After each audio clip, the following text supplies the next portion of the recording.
ओम शांति। आप सभी का इस सेशन में स्वागत है। आज हम थोड़ी सी आंखों की, गर्दन की और हाथों की एक्सरसाइज करेंगे, सूक्ष्म व्यायाम करेंगे और उसके पश्चात अगर समय रहा तो कपालभाति और अनुलोम विलोम करेंगे। जिस प्राणायाम को करने से चित्त स्थिर होता है तो मेडिटेशन करने में आपको और भी आनंद आएगा। तो चलो हम प्रारंभ करते हैं। सबसे पहले सीधे बैठेंगे। जो सुखासन में बैठ सकते हैं सुखासन में बैठेंगे, आलथी पालथी मार के बैठ सकते हैं वो वैसे बैठेंगे। पद्मासन में बैठ सकते हैं यंग बच्चे तो पद्मासन में बैठेंगे और बिल्कुल सीधा बैठेंगे। आंखों को पहले तो गहरी सांस भीतर लीजिए, पीठ से सीधा बैठेंगे, झुककर नहीं बैठेंगे। पूरा अटेंशन जो है मन से अपनी आंखों की तरफ। और इस क्रिया को भी जैसे कमांडर ऑर्डर देता है और सैनिक उसके अकॉर्डिंग करता है, ऐसे ही आप अपनी आंखों की इंद्री को जैसे हम बताएंगे वैसे समझिए कि आप ऑर्डर दे रहे हैं और उसके अनुसार आप उसे करेंगे। सर्वप्रथम गहरी सांस भीतर लीजिए,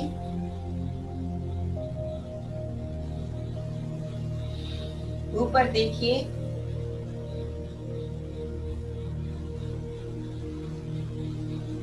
नीचे टिप ऑफ द नोज, ऊपर देखेंगे तो सेंटर ऑफ द आईब्रोज, भ्रुकुटी में,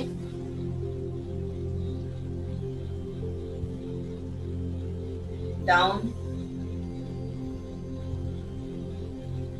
अप,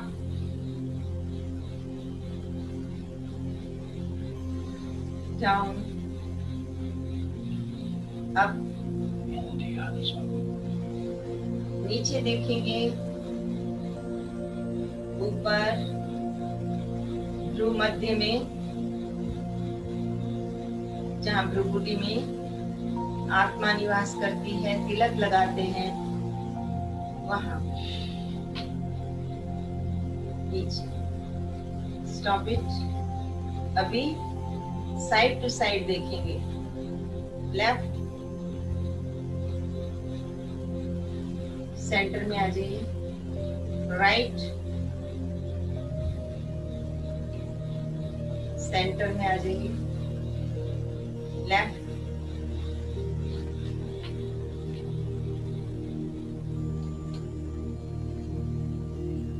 जिन्हें मुश्किल होता है तो आपको पहले भी बताया था, अपना अंगूठा ऐसे रख सकते हैं और उसके अकॉर्डिंग इसको ले जाएंगे। गर्दन को नहीं मोड़ेंगे, केवल आंखें देखेंगी, आईबॉल जो है वो घूमेगा और जहां तक अंगूठा दिखाई देता है वहां तक और उसको वापस लाएंगे। फिर दूसरी तरफ और सामने लाएंगे, राइट साइड, सामने, लेफ्ट साइड, छोड़ दें। इसी तरह से ऊपर और नीचे भी करना है। अब हम करेंगे लेफ्ट साइड से स्टार्ट करके इसको नीचे से आंख को घुमाते हुए राइट साइड में देखना है। जहां तक नाखून दिखाई देता है अंगूठे का वहां तक देखना है।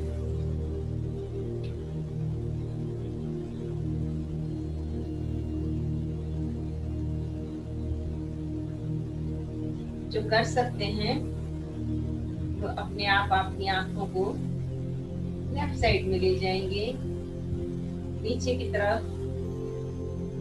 नोज को देखेंगे और राइट साइड। कुछ क्षण रुकेंगे, और फिर राइट से नीचे का हाफ सर्कल बनाते हुए लेफ्ट साइड में। अब लेफ्ट से ऊपर की तरफ आंख को घुमाते हुए राइट साइड में जाएंगे और राइट से ऊपर देखते हुए लेफ्ट साइड में आकर कुछ क्षण रुकेंगे। Right side, right to left. अब आंखों को विंग करिए, एकदम से खोल बंद करिए आंखों को।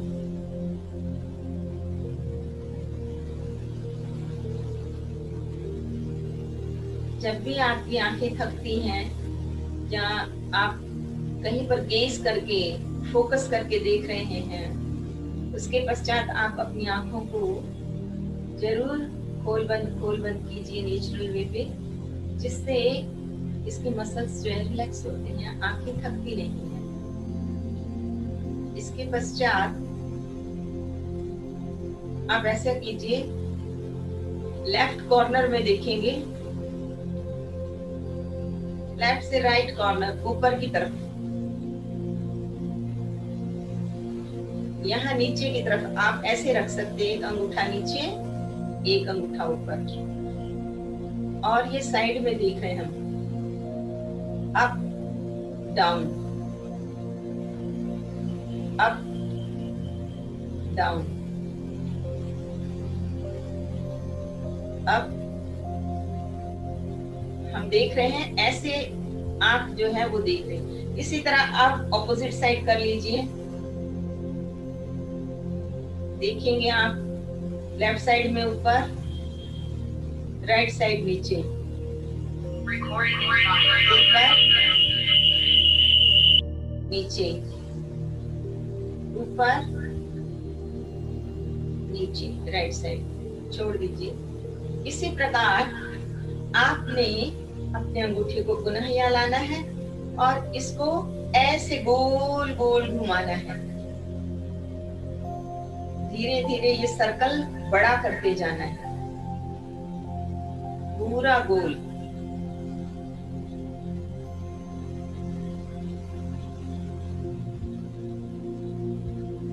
अब लेफ्ट साइड से स्टार्ट करके राइट साइड में एंटी क्लॉकवाइज।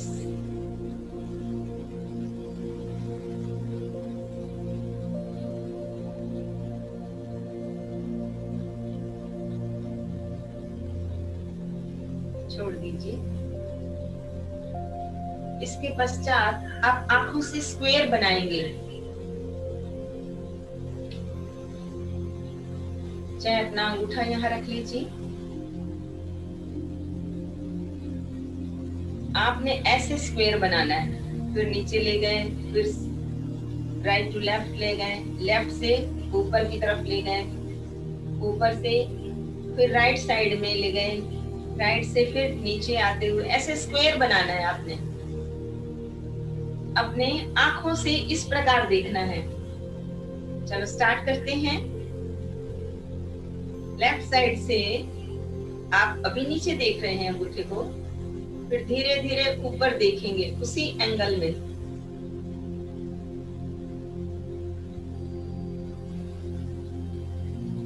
फिर ऊपर से राइट की तरफ एक काल्पनिक रेखा ड्रा करेंगे और देखेंगे, जहां तक आपको अंगूठा दिखाई देता है वहां तक। फिर ऊपर से नीचे की तरफ लाइए, लेकिन इस पे इसे देखते रहिए। कुछ क्षण रुकने के पश्चात राइट से नीचे से ड्रा करते हुए ऐसे देखेंगे।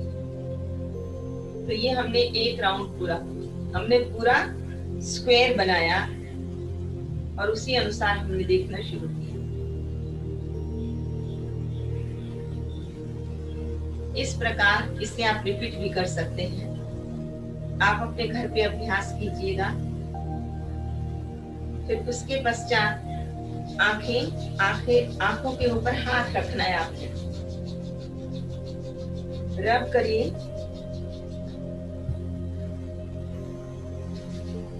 और आंखों को कवर कर दीजिए। अपनी हथेली से ऐसे कवर करेंगे कि अंदर में रोशनी की एक भी किरण न जाए। अंदर टोटली डार्कनेस, अंधेरा है। इस अंधेरे को देखें, गेज करें, आप अलग देखें इस अंधेरे को।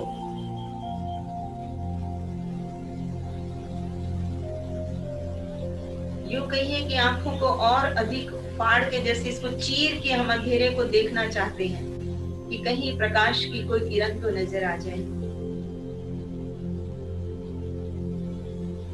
अब आंखों को पटपटाइए, अंदर खोल बंद कीजिए।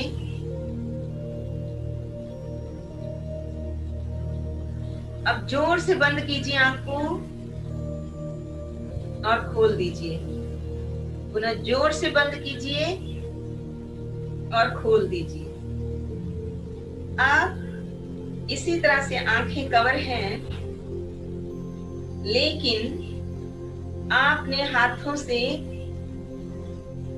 ऊपर आईब्रो पर प्रेशर देना है,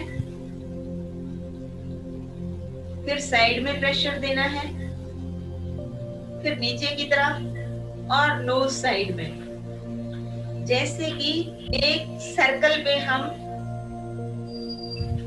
आंखों को प्रेशर दे रहे हैं। आंखों का ये जो रीजन है, आईब्रो से लेके ऐसे पूरा, इसमें आप प्रेशर दे रहे हैं।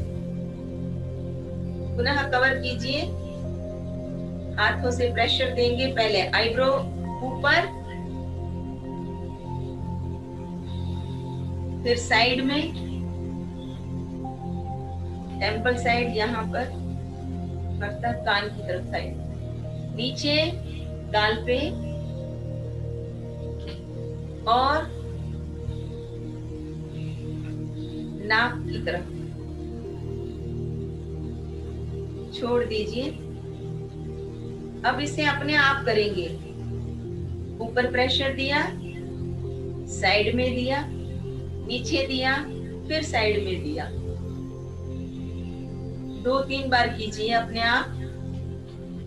अब उल्टा, पहले ऊपर किया, फिर नाक की साइड में किया, फिर नीचे प्रेशर दिया और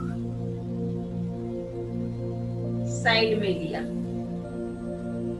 फिर ऊपर, नोज साइड, डाउन, फिर साइड में। अब दोनों हाथों से प्रेशर देना है और छोड़ देना है। अंदर में एक वैक्यूम बनेगा, इससे आई बॉल पे प्रेशर पड़ेगा and it will be very soothing. चलिए स्टार्ट कीजिए। Press, lose it, press, lose it, press, लूजन it, press, लूजन it. दबाव दीजिए, छोड़ दीजिए, दबाव दीजिए, छोड़ दीजिए। हल्के हाथों से इसे कवर ही रखेंगे। अंदर आंखें पटपटाएं, ऊपर देखें, नीचे देखें, ऊपर, नीचे, और धीरे से दोनों हाथों को हटा देंगे और आपके सामने अगर ग्रीनरी है तो उस पर गेज करेंगे, नहीं है तो भ्रुकुटी की सीध में देखिए। जैसे आप खिड़की है और घर की खिड़की से बाहर आप देखते हैं, ठीक वैसे आंखों के पीछे चले जाइए और वहां से बाहर देखिए।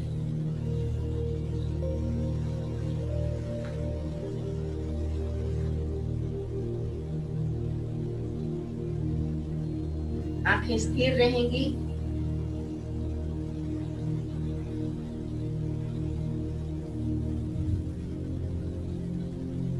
आंखों में धीरे से पानी आ जाएगा।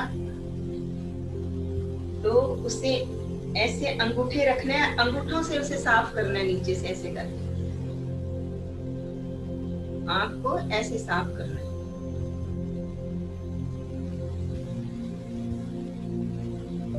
आज ये हमने आंखों की एक्सरसाइज की है। समय की सीमा समाप्त होती है। कल इससे आगे के व्यायाम को हम करेंगे। आप सबने मेरे साथ किया, आपको बहुत बहुत शुक्रिया। आपको अगर इससे बेनिफिट हो रहा है इस सेशन से, तो हम इसे कंटिन्यू करेंगे। आप अपना मैसेज जरूर भेजिएगा। धन्यवाद।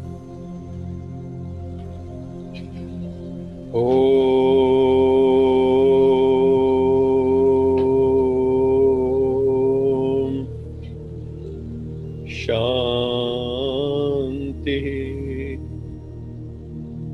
सत्यम शिवम सुंदरम सच्चित आनंद स्वरूप सत श्री अकाल मूर्त परम पिता परमात्मा की परम प्रिय संतान, प्यारे भाइयों तथा बहनों, अभी आपने योगिक एक्सरसाइजेस कुछ की, आंखों के लिए भी की। अभी हम अपने टॉपिक पर आगे बढ़ेंगे। दूसरा टॉपिक से पहले हम अपने आप को एक ऐसी भाव दशा में ले जाएंगे मेडिटेशन करके कि हम उस समय जो भी सुने वो हमारी अंतरात्मा में उतर जाए। तो अभी हम सब योगिक एक्सरसाइज के बाद राजयोग का अभ्यास करेंगे। रोज की तरह अपनी मनोवृत्तियों को चारों तरफ से एकत्रित करके अपने पास आ जाइए और अपनी हाजिरी लगाइए। यहाँ पर भ्रिकुटी में उपस्थिति दर्ज कीजिए। मैं आत्मा भ्रिकुटी में उपस्थित हूँ। I am present in भ्रिकुटी। मैं प्रकाश हूँ, मैं रोशनी हूँ, मैं ज्योति हूँ, मैं चमकती हुई मणि हूँ, मैं दिव्य प्रकाश डिवाइन लाइट हूँ। मैं ये शरीर नहीं हूँ इतना बड़ा।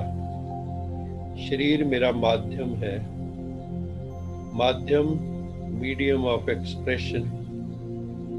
इस शरीर के द्वारा मैं आत्मा अपने आप को एक्सप्रेस करती हूँ, अपने भावों की, विचारों की अभिव्यक्ति करती हूँ।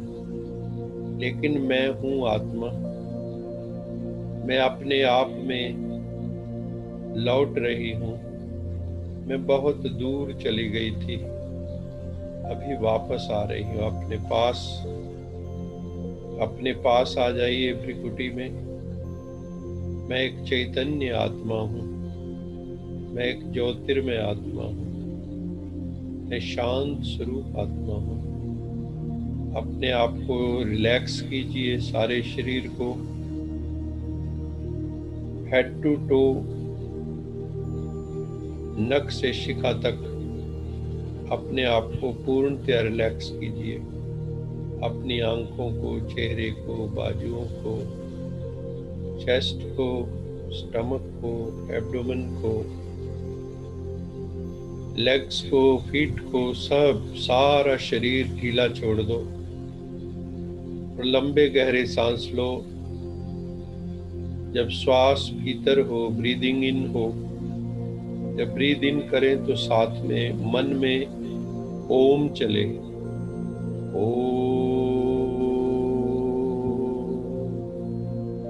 श्वास के साथ ओम मन में चले। जब ब्रीद आउट करें, श्वास को छोड़ें तो शांति।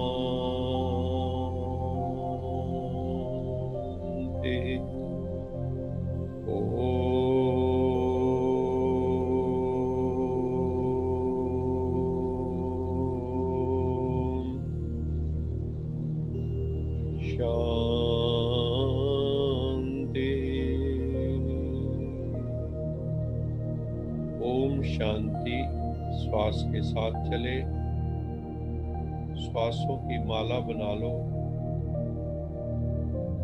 भीतर श्वास जा रहा है, ओम साथ जा रहा है। श्वास बाहर जा रहा है, शांति साथ। ओम शांति करते रहिए मन में। लंबे गहरे सांस लें, बिल्कुल रिलैक्स हो जाएंगे आप।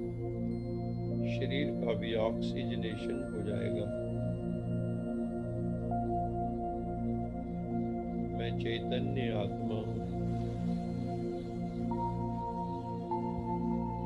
मैं सत्य चित्त आनंद स्वरूप, सच्चिदानंद स्वरूप, सत्यम शिवम सुंदरम, सत श्री अकाल मूरत, नूरे इलाही, परम पिता परमात्मा की संतान हूँ। एक नूर ते सब जग उपजया, कौन भले कौन मंदे। सब एक पिता के हम बच्चे हैं। हम सब रूहें हैं। वो सुप्रीम रूह है। शांत स्वरूप का अनुभव कीजिए। I am totally relaxed. I am experiencing peace and silence within. अपने भीतर शांति का अनुभव कीजिए। साइलेंस का अनुभव कीजिए। मेरा चित्त स्थिर हो गया है। मेरा मन स्थिर हो गया है। मेरा मन अमन हो गया है। मेरा मन सुमन हो गया है। मैं शांत स्वरूप आत्मा हूँ। शांति के सागर, ओशन ऑफ पीस, परम पिता परमात्मा शिव बाबा की संतान हूँ। ऐसे समझो, परम पिता परमात्मा शिव बाबा हमें शांति की, आनंद की, प्रेम की, शक्ति की किरणें दे रहा है। हम उस किरणों के आगोश में हैं।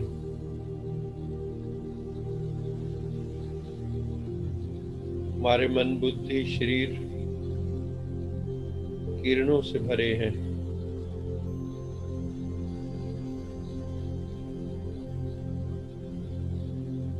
रोशनी ही रोशनी है।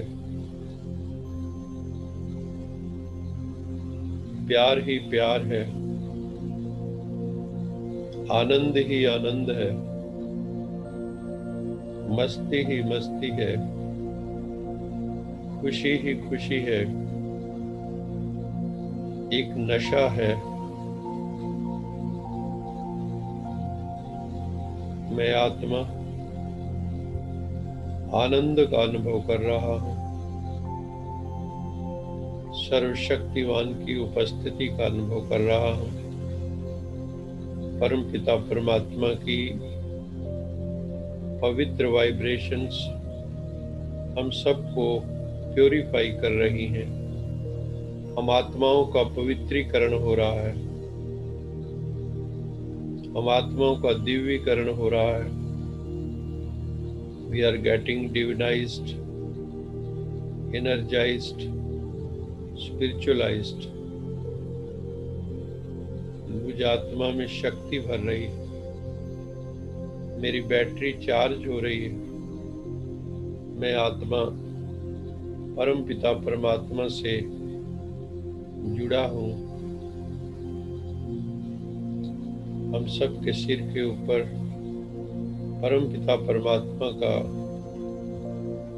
वरदान से भरा हाथ है। उस हाथ को अनुभव कीजिए। उसके साथ का अनुभव कीजिए।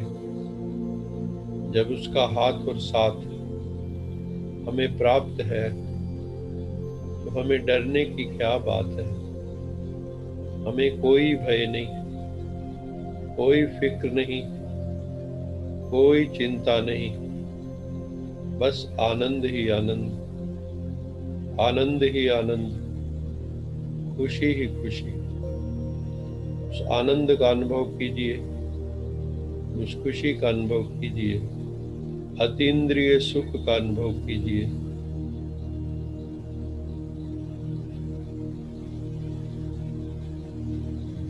ज्ञान का सूर्य परमात्मा हम सब आत्माओं पर अपनी लाइट और माइट की किरणें बरसा रहा है। हम लोग, हम आत्माएं रोशन हो रही हैं, सशक्त हो रही हैं, एम्पावर्ड हो रही हैं। मैं शक्तिशाली आत्मा बनती जा रही हूँ, मैं शक्तिमान बन रहा हूँ। मास्टर सर्वशक्तिवान आत्मा, मैं सर्वशक्तिवान परमपिता परमात्मा की संतान। मैं आत्मा शक्ति स्वरूप हूँ, शिव शक्ति स्वरूप। शिव से शक्ति निकलती। मैं शक्तिशाली आत्मा हूँ, मैं पवित्र आत्मा हूँ, मैं निर्मल आत्मा हूँ, मैं शांत स्वरूप आत्मा हूँ। I am a peaceful soul, I am a peace loving soul, I am the descendant of ocean of peace. मैं शांति के सागर की संतान हूँ। मैं सूर्य चांद सितारों से परे शांति धाम की रहने वाली आत्मा हूँ, ब्रह्म धाम की रहने वाली आत्मा हूँ, परम धाम की रहने वाली आत्मा हूँ। इस सृष्टि रूपी रंगमंच पर पार्ट बजाने के लिए आई। हर जन्म एक नया पार्ट। परम पिता परमात्मा शिव बाबा हम सब आत्माओं को लेने के लिए आए, हमारा श्रृंगार कर रहे हैं। ज्ञान से, गुणों से, शक्तियों से हम सब आत्माएं अपना श्रृंगार कर रही हैं। प्रभु हमारा श्रृंगार कर रहे हैं।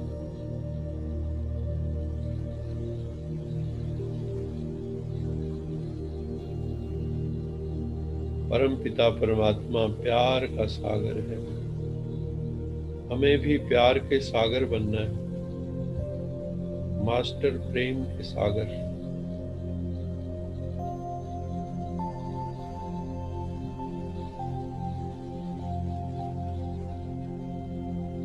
बहुत आनंद का अनुभव हो रहा है,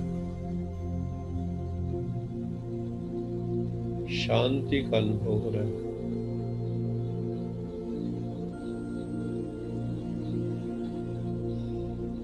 ये संगम की वेला है और हम मुरली की मस्ती का आनंद ले रहे हैं। रोज हम मुरली के पॉइंट सुनते हैं, तो ये गीत हम आप सबके सामने प्रस्तुत कर रहे हैं। आप इसी भाव दशा में बैठे रहे। यश जी और हम मिलकर ये गीत गा रहे हैं।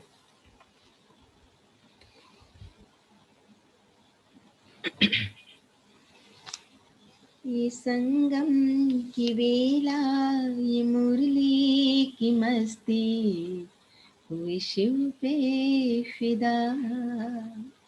ये संगम की वेला, ये मुरली की मस्ती, हुए शिव पे फिदा।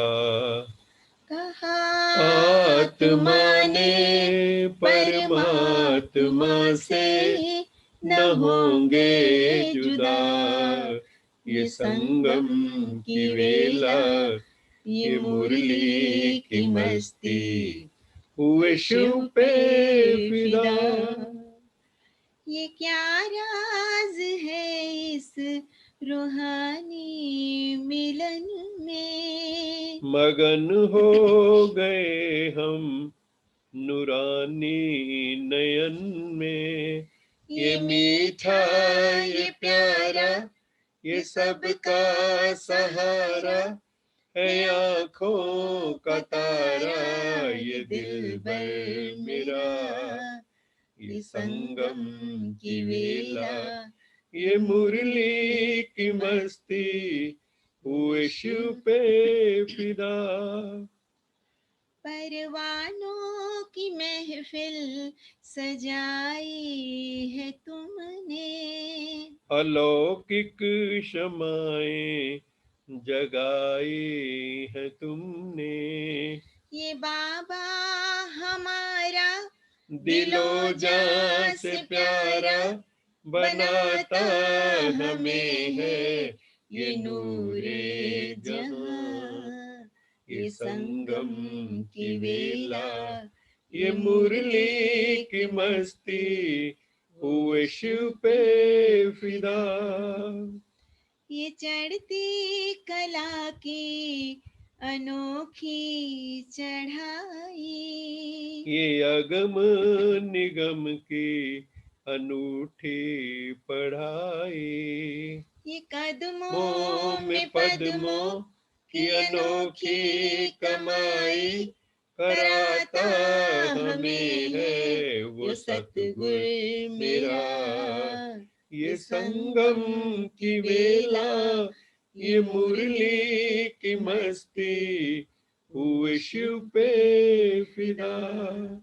कहा आत्मा ने परमात्मा से न होंगे जुदा, ये संगम की वेला, ये मुरली की मस्ती, हुए शिव पे फिदा, हुए शिव पे फिदा, हुए शिव पे फिदा।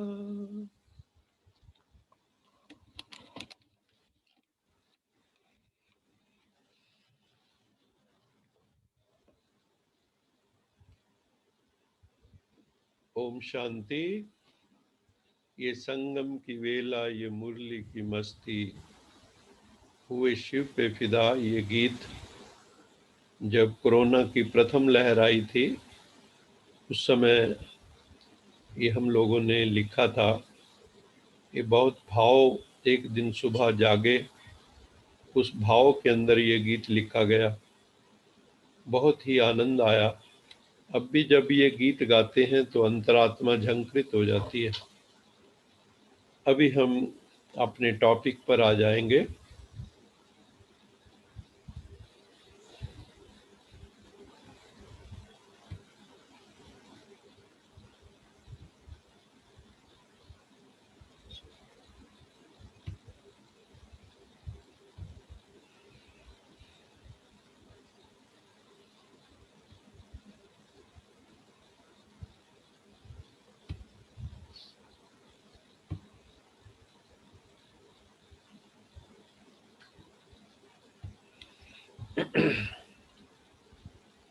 हम पर्सनैलिटी डेवलपमेंट की चर्चा कर रहे हैं।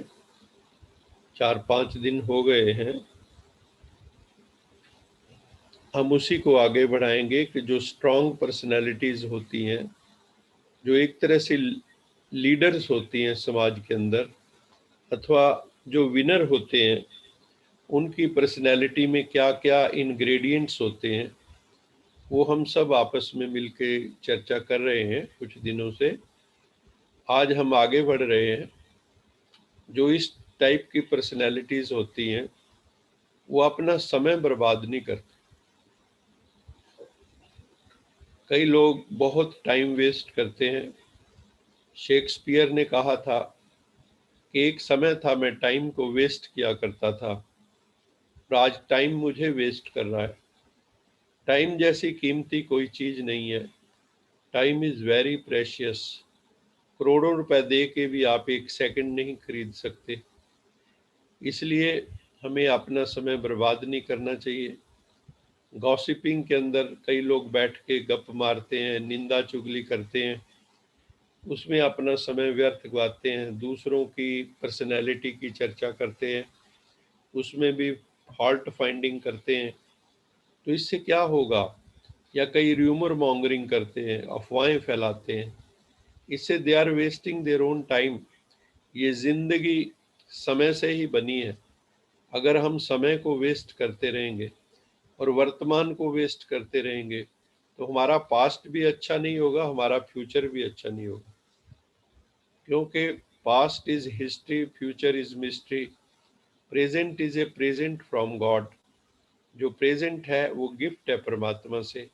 सो we shouldn't waste our time in gossiping और र्यूमर मॉन्गरिंग और बैक बाइटिंग। ये काम हमें नहीं करने चाहिए। जो स्ट्रॉन्ग पर्सनैलिटी होते हैं they don't waste their time. उनकी बात भी होगी तो मीनिंगफुल होगी। वो कोई भी ऐसे गॉसिपिंग होंगी तो वहाँ से चले जाते हैं, वहाँ नहीं रहते। Great people have great ideas, great vision, great action plan. जो महान लोग होते हैं, जो स्ट्रॉन्ग पर्सनैलिटीज होते हैं, उनके पास ग्रेट आइडियाज होते हैं, बहुत अच्छे विचार होते हैं उनके पास। उनकी जो दूरदृष्टि है, वो विजन जो है उनका, वो भी दूरदृष्टि वाला होता है, फार साइटेड होते हैं।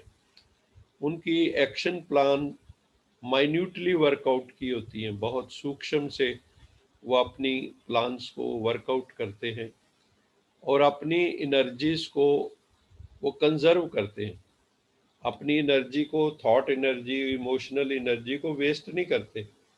कई लोग बहुत ओवर थिंकिंग करते हैं, बहुत उनकी एनर्जी वेस्ट हो जाती है, भावनात्मक एनर्जी बहुत वेस्ट होती है।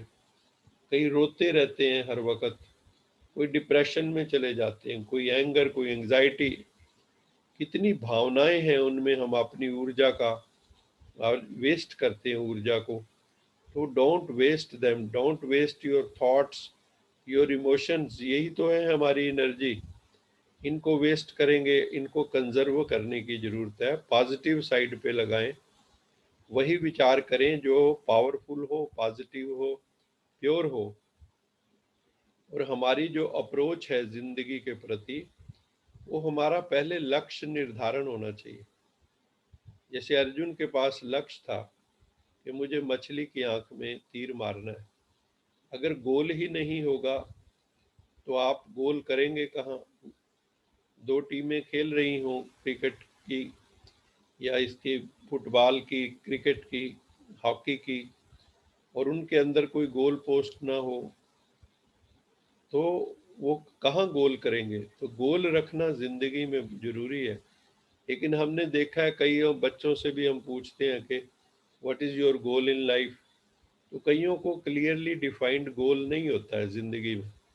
और जिनके पास गोल नहीं तो वो जाएंगे कहाँ? कोई व्यक्ति मान लो दौड़ रहा हो, भाग रहा हो, उससे पूछे कि तुम कहाँ भाग रहे हो, कहाँ दौड़ रहे हो, ये मुझे तो पता ही नहीं। तो इसलिए हमारा जो है गोल ओरिएंटेड अप्रोच होनी चाहिए, वो भी फोकस्ड, एकाग्र चित्त से। हम अपने गोल के ऊपर अगर दृष्टि होगी तो हम बुल्स आई को हिट कर सकेंगे। जैसे शूटर्स करते हैं, बुल्स आई को हिट करते हैं, सेंटर में जो है वो अपना शूट करते हैं। तो इसी तरह से हमें भी, we shouldn't waste our time in nonsense activities. किसी ने बहुत अच्छी स्टेटमेंट दी है, रूजवेल्ट ने, एलिनोर रूजवेल्ट ने कहा, बहुत बढ़िया स्टेटमेंट, कि जो महान लोग होते हैं, great minds, they discuss ideas. वो जहां भी बैठेंगे आपस में विचारों को डिस्कस करेंगे, थॉट प्रोसेस को डिस्कस करेंगे, न्यू आइडियाज को डिस्कस करेंगे।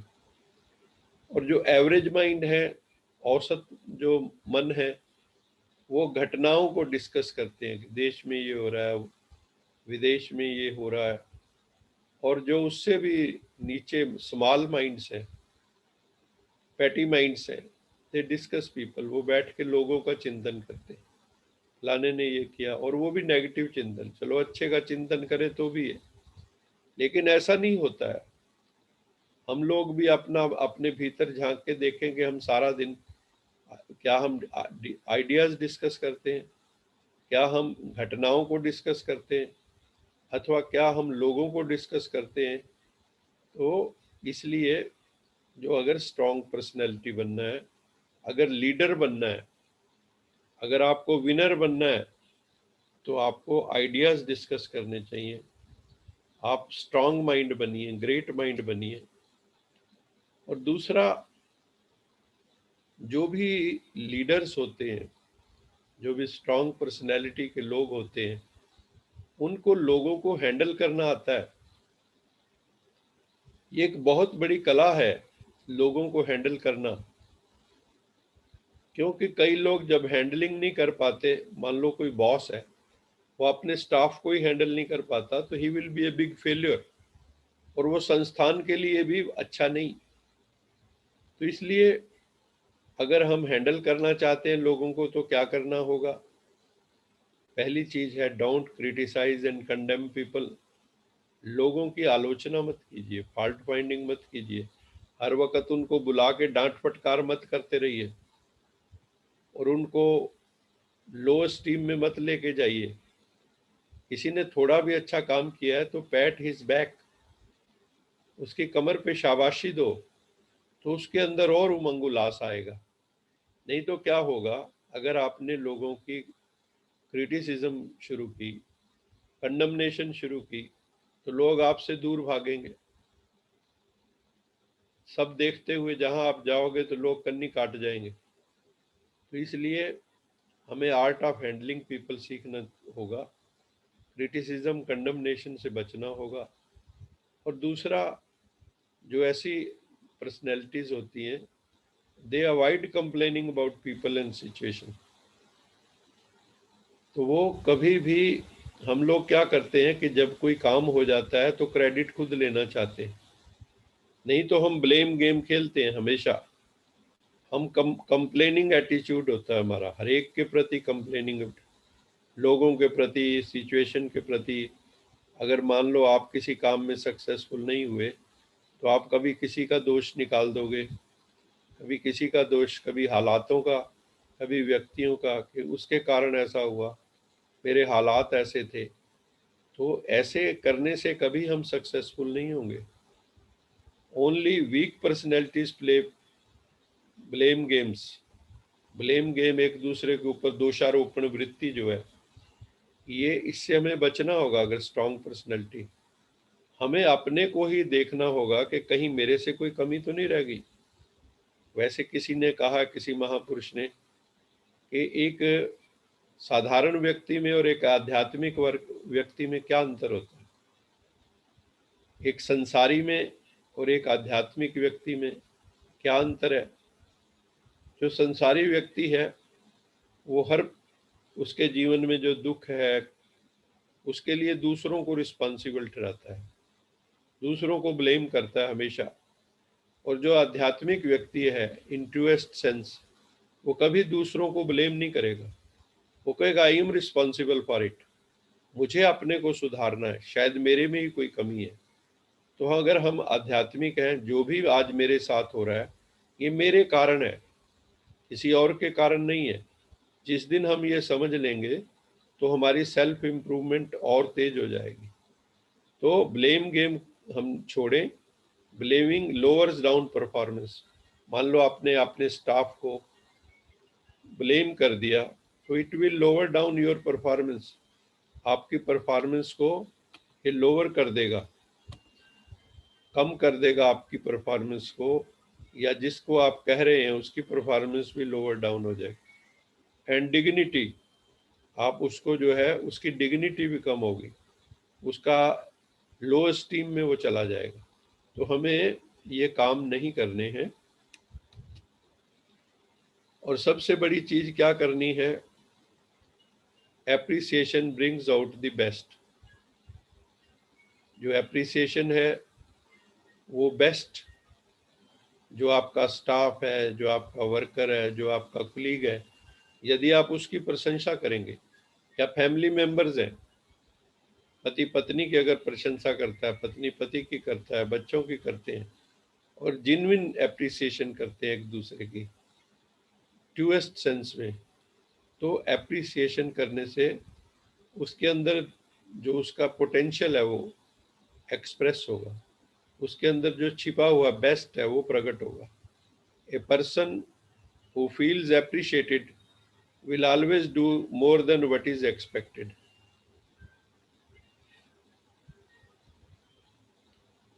A person who feels appreciated will always do more than what is expected.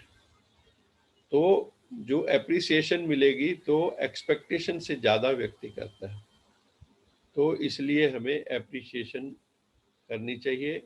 और जो लोगों के भीतर छिपा हुआ बेस्ट है, होता उल्टा है। अगर किसी की निंदा करनी हो तो हमारी जीभ कैंची की तरह चलती है, लेकिन अगर किसी की प्रशंसा करनी हो तो कहते हैं पैरालिसिस ऑफ टंग, जीभ को लकवा मार जाता है।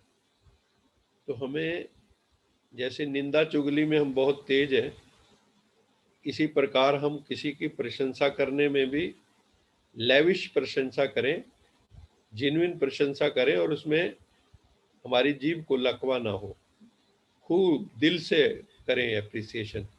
तो उसके अंदर जो है बेस्ट, जो अच्छे लीडर्स होते हैं, वो हमने देखा। मैं इजिप्ट गया था तो वहाँ के जो डायरेक्टर थे, तो वहाँ जो चारा काटने वाला लड़का था, वो गए, कार से उतरे, मैं भी था उनके साथ। कार से उतरे और उसकी पीठ पर उन्होंने शाबाशी दी, और उसकी आंखों में देखने वाला था उस लड़के की कि आंखों में कितनी खुशी आ गई। तो इस तरह से उसने अहंकार नहीं दिखाया कि मैं डायरेक्टर हूँ यहाँ का। एक छोटे से कर्मचारी की भी शाबाश दी, बहुत बढ़िया काम कर रहे हैं। तो अगर हम इस तरह से करेंगे तो बहुत अच्छा होगा, और आपके साथ वाले वर्कर्स आपकी मदद, आप मदद अच्छे से करेंगे, दिल से मदद करेंगे। अगर मैं चाहता हूं कि लोग मुझे पसंद करें तो मुझे क्या करना होगा? क्योंकि अगर आप लीडर्स बनेंगे, स्ट्रांग पर्सनैलिटी बनेंगे, तो आपको लोग लाइक तभी करेंगे यदि हम उन लोगों में इंटरेस्टेड हो जाएं जो मेरे साथ जुड़े हुए हैं, जो मेरा स्टाफ है, जो मेरे कुलीग्स हैं, जो मेरे फैमिली मेंबर्स हैं, मेरे दोस्त हैं। तो we should become genuinely interested in other people, be a good listener. ये बहुत इम्पोर्टेंट है। आप किसी को भी मिलो, सब अपनी कहानी शुरू कर देते, पहले मेरी सुनो। जैसे कवि होते ना, कवि, सब कवि जो है अपनी कविता सुनाना चाहते हैं, दूसरे की नहीं सुनते। लेकिन अगर हम चाहते हैं कि हम लीडर बनना है, तो आपको गुड लिसनर होना होगा, आपको अच्छे श्रोता बनना होगा, आपको दिल से बात सुननी होगी, और बात सुन के उस बात में अपनी इनपुट देनी होगी पॉजिटिव, ताकि और उसको इम्प्रूव कर सके हम अपनी वार्तालाप को, और जिनविन सॉल्यूशंस मिले हमें बातचीत करके। मेरे पास भी बहुत फ़ोन आते हैं काउंसलिंग के लिए। कभी किसी के बच्चे के हैं, किसी की पत्नी के हैं, किसी के हस्बैंड के हैं, कोई डाइवोर्स केस हैं। रोज़ ही इस तरह की बातें मेरे पास बहुत फ़ोन आते हैं। कोई कहते हैं हमारी जन्म पत्री देख दो।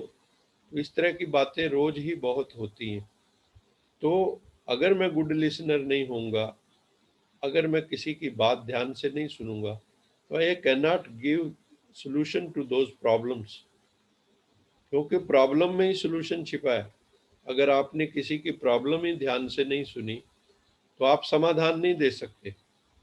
समाधान आप तभी दे पाएंगे यदि आप किसी की बात को अच्छे से सुनेंगे। और केवल सुनेंगे नहीं, एक और इम्पोर्टेंट बात, सुनने के पीछे ये भी देखना होता है कि ये आत्मा, ये व्यक्ति कौन से स्टेशन से बोल रहा है। ये बड़ा इम्पोर्टेंट है। शब्द कई बार कुछ और होते हैं और उसके पीछे छिपा हुआ भाव कुछ और होता है। कई लोग बहुत वाणी में भी चतुराई दिखाते हैं, तो उन सब चीज़ों को आपको पकड़ना होता है। वो तभी पकड़ पाते हैं, परख पाते हैं, यदि हमारी मेडिटेटिव पर्सनैलिटी होगी। अगर हम योग करते होंगे, हमारा मन स्थिर होता होगा, तो हम दूसरे की बात को समझ पाएंगे अच्छे से कि ये क्या कहना चाह रहा है और कहाँ से बोल रहा है, इसकी अंतरात्मा की गहराई कहाँ से बोल रहा है। तो हमें गुड लिसनर होना होगा। Encourage others to talk about themselves, ये बड़ा इंपॉर्टेंट है। जो भी आपके पास आए हैं, उनसे आपको उनको इनकरेज करना होगा कि वो आपको और बताएं, अपने बारे में और बताएं और बताएं। जितना वो आपके सामने स्पष्ट होंगे उतना आप स्पष्ट सॉल्यूशन दे सकेंगे। लेकिन अगर वो उनकी हिडन कुछ लाइफ है, कुछ छिपा के रखा हुआ है, तो आप समाधान भी नहीं दे सकेंगे। वो कहते हैं ना कि डॉक्टर से छिपा के रखोगे रोग को या अपने कोड को, लोग तो कोड कहते थे पहले, कि डॉक्टर से अपना कोड मत छिपाओ, तो फिर वो समाधान क्या देगा। तो इसलिए अगर हम चाहते हैं कि लोग हमें पसंद करें तो हमें गुड लिसनर बनना होगा और दूसरों को भी प्रेरणा देनी होगी कि वो अपने बारे में कुछ बताएं हमें, क्योंकि हर कोई अपने बारे में बात करके बड़ा खुश होता है, अपनी अच्छाइयाँ बता के बड़ा खुश होता है, चाहे कितनी भी बुराइयाँ हों। लेकिन हर कोई जब आपको मिलेगा तो ज़्यादातर अपनी अच्छाइयाँ बता के बहुत खुश हो जाएगा। How can I win people's hearts, मैं लोगों का दिल कैसे जीत सकता हूँ, क्योंकि जो लीडर्स होते हैं दूसरों के दिलों पर राज करते हैं। हमें भी दूसरों के दिलों पे राज करना है। सबसे बड़ा राजा कौन? जो दिलों पे राज करे, दिल राज। Show respect for the other person, इसके लिए हमें दूसरे को सम्मान देना होगा, उसकी डिग्निटी को कभी हर्ट नहीं करना होगा, उसको सम्मान देना होगा, रिस्पेक्ट देनी होगी, रिगार्ड देना होगा। Never say directly you are wrong, ये बड़ा इंपॉर्टेंट है। हमें कई बार ये नहीं पता लगता कि हम किसी ने गलत कहा, हमें पता है दिस इज रॉन्ग, लेकिन डायरेक्टली नहीं कहो। उसको कहने के भी सोफिस्टिकेटेड वेज होते हैं। कई बार आप जो है ना, वो एरोगेंस लगती कई बार जब आप कहते नहीं नहीं नहीं नहीं ऐसा नहीं है। तो ऐसे कभी नहीं कहना है, क्योंकि कोई भी व्यक्ति एकदम उसकी बात को काट दो वो पसंद नहीं करता है। उसको कभी एकांत में बुलाइए, अलग से बुलाइए। मान लो कोई मीटिंग में ऐसी बात हुई तो शांत रहिए, उसको एकांत में बुलाइए, अकेले बुलाइए, पहले उसकी प्रशंसा कीजिए कि आप में ये गुण है, आप में ये गुण है, आप में ये गुण है। अगर आप ये भी थोड़ा सा ठीक कर लें तो आप तो सोने पे सुहागा हो जाएगा, आप बहुत अच्छे हो जाएंगे और भी अच्छे हो जाएंगे। तो इस तरह से हम उसका जो कमी है, कमजोरी है, बता सकते हैं, या उसमें जो भी रॉन्ग है उसको बता सकते हैं। लेकिन स्ट्रेट अवे अगर आप कहेंगे तो वो जिद में जा सकता है, जिद्दी होके फिर वो अपनी बात को सिद्ध करेगा, जिद से सिद्ध करेगा। तो हमें किसी से कन्फ्रंटेशन में नहीं आना है। If you are wrong admit it. मान लो गलत है, तो इसको हमें बहुत जल्दी एडमिट कर लेना चाहिए, हमें इसमें टाइम नहीं लगाना चाहिए। और ईमानदारी से, सच्चे दिल से, अगर हमारे से कोई गलती हुई है तो हमें मान लेना चाहिए। मान लो कोई किसी कंपनी का सीईओ है, उससे कोई गलती हुई है, ज़्यादातर मानते नहीं है कि मेरा फॉल्ट है, लेकिन अगर हम सच्चे हैं तो हमें अपना फॉल्ट मान लेना चाहिए और करेक्ट कर लेना चाहिए अपने आप को भी। लेकिन ज़्यादातर लोग ऐसा करते नहीं हैं, तो उसके कॉन्सिक्वेंसेस कई बार बड़े सीरियस भुगतने पड़ते हैं।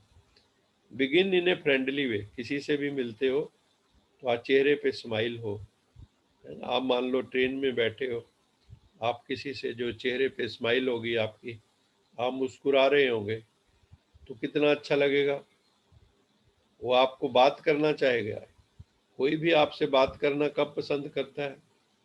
जब आप जो है मुस्कुरा रहे हैं, तो सब कोई चाहते हैं कि हम इनसे बात करें, ये बहुत अच्छा मुस्कुरा रहे हैं। तो हमें अपना मुस्कुराता हुआ चेहरा रखना है और फ्रेंडली वे में दोस्त की तरह बात करनी है। दोस्त की तरह बात करेंगे तो बहुत अच्छा लगेगा। Try honestly to see the things from the other person point of view. इसको सिंपल भाषा में कहते हैं, दूसरों की जूती में पांव रख के देखो। जो आपके सामने व्यक्ति है, अगर आपको उसकी पूरी सिचुएशन समझनी है और उसका कोई समाधान सलूशन देना है, तो उसके जूते में पांव रख के देखिए, मतलब उसको अनुभव कीजिए। उसके जो प्रॉब्लम्स है उसको हम तब समझ पाएंगे अगर हम, मान लो कोई गरीब है, हम उसकी सिचुएशन को तभी समझ पाएंगे। जैसे कोई मान लो झुग्गी झोपड़ी का आदमी है, आप एक बार झुग्गी झोपड़ी में जाके देखो, वहाँ की प्रॉब्लम्स को देखो, तब आप अप्रिशिएट कर पाएंगे कि what are their problems. Otherwise तो हमें समझ ही नहीं आएगा। इसलिए अगर हम चाहते हैं कि हम लोगों के दिल जीतें, तो सबसे पहली चीज है उन्हें सम्मान दो, रिस्पेक्ट दो। हर कोई रिस्पेक्ट चाहता है, और वो अगर आप रिस्पेक्ट देते हो ना, तो आपको भी रिस्पेक्ट मिलती है। आप रिक्शे पे बैठे हो, रिक्शे वाले से रिस्पेक्टफुली बात करो, प्यार से बात करो, तो आप देखना वो कितना प्यार से आपको छोड़ के आएगा, खुशी खुशी। और किसी को सीधा सीधा रॉन्ग मत कहो, और अपनी बात गलत हो तो एडमिट कर लो, दोस्ताना व्यवहार करो, हर एक के सामने अच्छी रैपो बना के बात करो, और दूसरों की परिस्थिति को समझ के फिर समाधान देने की हम बात करें।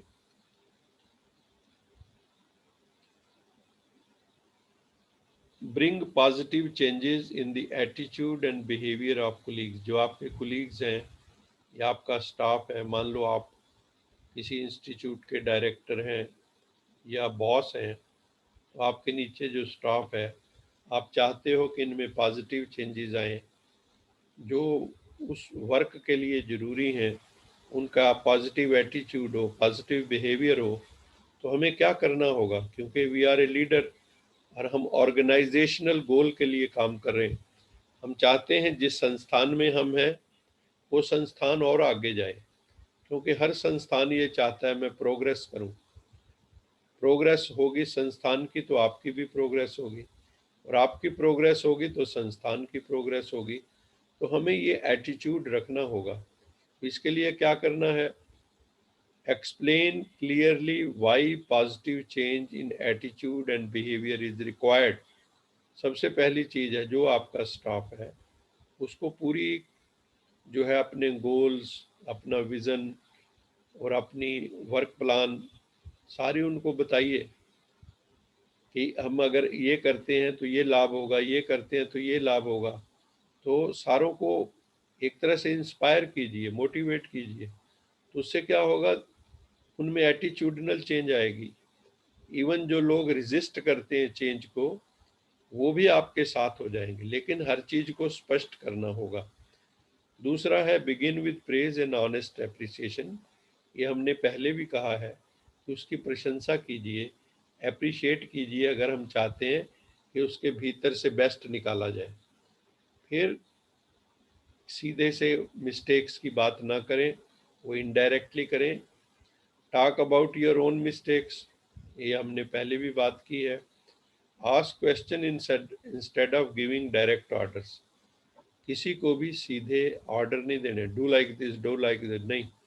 आप उससे वही काम जो आप कराना चाहते हो उसके बारे में पूछे, अगर ये इस तरह से कर लें तो कैसा रहेगा, अगर हम इस चीज़ को ऐसे कर लें तो कैसा रहेगा।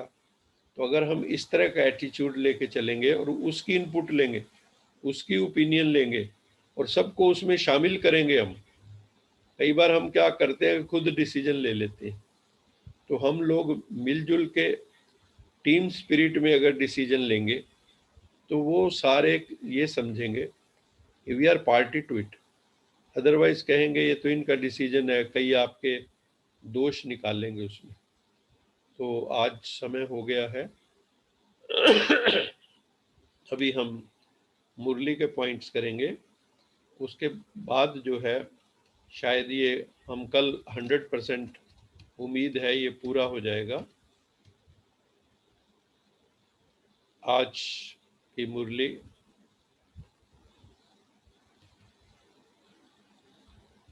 भगवान शिव हम सब आत्माओं को कहते हैं, सारी दुनिया में शांति स्थापित करना एक परम पिता परमात्मा का ही काम है, क्योंकि वही क्रिएटर है, वही कर सकता है।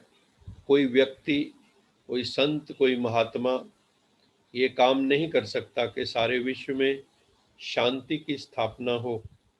इसलिए कहते हैं परमात्मा को शांति देवा, सुख देवा, दुख हरता, सुख करता। इसलिए सब उसको दुख के समय ही याद करते हैं, उस परमेश्वर को, क्योंकि वो सुख दाता है, दुख हरने वाला है, पीड़ा हरने वाला है। तभी हम दुख के समय याद करते हैं। आत्मा भी निराकार ज्योति स्वरूप है, परमात्मा भी निराकार ज्योति स्वरूप है। आत्मा का स्वधर्म है शांति, आत्मा का स्वदेश, हमारा जो देश है वो भी शांति का देश, शांति धाम है। परम पिता परमात्मा ओशन ऑफ पीस, शांति का सागर है। सारी दुनिया को शांति देने वाला परम पिता परमात्मा शिव है, सत्यम शिवम सुंदरम है। जो अशांत दुखी आत्माएं हैं वो दूसरों को भी अशांत दुखी करती हैं। जो सुख में होता है वो सुख देता है, जो दुख में होता है वो तो दुख ही बांटेगा ना। जो खुश होगा तो खुशियां बांटेगा, दुखी होगा तो दुख बांटेगा। ये है ही माया रावण का राज। हमने माया की विस्तृत चर्चा एक पूरे लेक्चर में की थी 2 दिन तक कि माया क्या है। तो ये हम माया रावण में इल्यूजन्स, काम क्रोध लोभ मोह अहंकार, टेम्पटेशंस, प्रलोभन, ये सब माया है, आसक्ति। शिव बाबा आकर हम आत्माओं को ज्ञान का रूहानी भोजन देते हैं, जिससे हमारी बुद्धि पर पड़ा अज्ञान का ताला खुल जाता है। अल्लाह ताला ही ये ताला खोलते हैं। अल्लाह ताला मैंने परमात्मा, वो आकर हमारी जो अज्ञान का बुद्धि पे ताला लगा है वो खोल देते हैं। ये कलयुग के अंत तथा सतयुग के आदि की संगम वेला है, जिसके लिए हमने गीत गाया था, ये संगम की वेला, ये मुरली की मस्ती हुए शिव पे फिदा, ये अमृत वेला है सृष्टि का। थोड़ी सी रात बची है, दिन निकलने वाला है। अमरनाथ शिव अमृत पिला रहे हैं हम आत्माओं को, जिससे हम काल पर विजय प्राप्त कर लेते हैं। काल पर हमारी विजय हो जाती है। सतयुग में इच्छा मृत्यु होती है, अपनी इच्छा से शरीर छोड़ते हैं। जैसे भीष्म पितामह ने अपनी इच्छा से शरीर छोड़ा था, ऐसे और भी कई संत फकीर हैं जो अपनी इच्छा से शरीर को छोड़ देते हैं।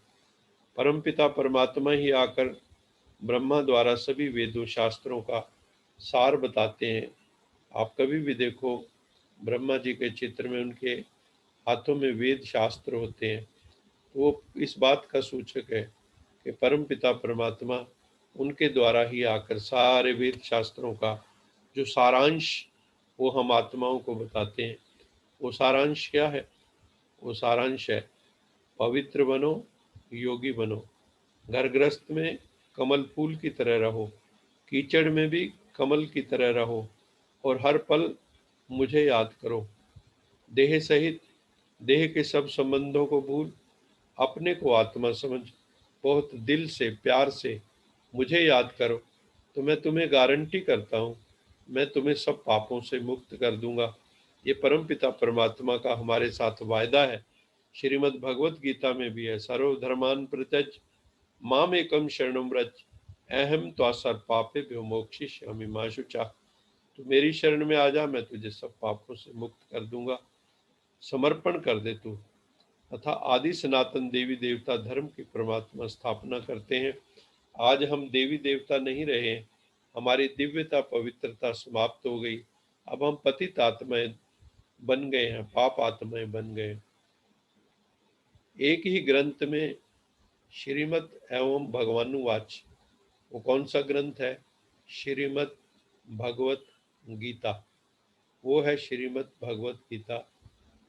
ये है सर्वशास्त्रमयी शिरोमणि। जितने ग्रंथ है दुनिया के, सबसे श्रेष्ठ ग्रंथ कोई है तो है भगवत गीता, क्योंकि इसमें भगवान की श्रीमत भगवानुवाच।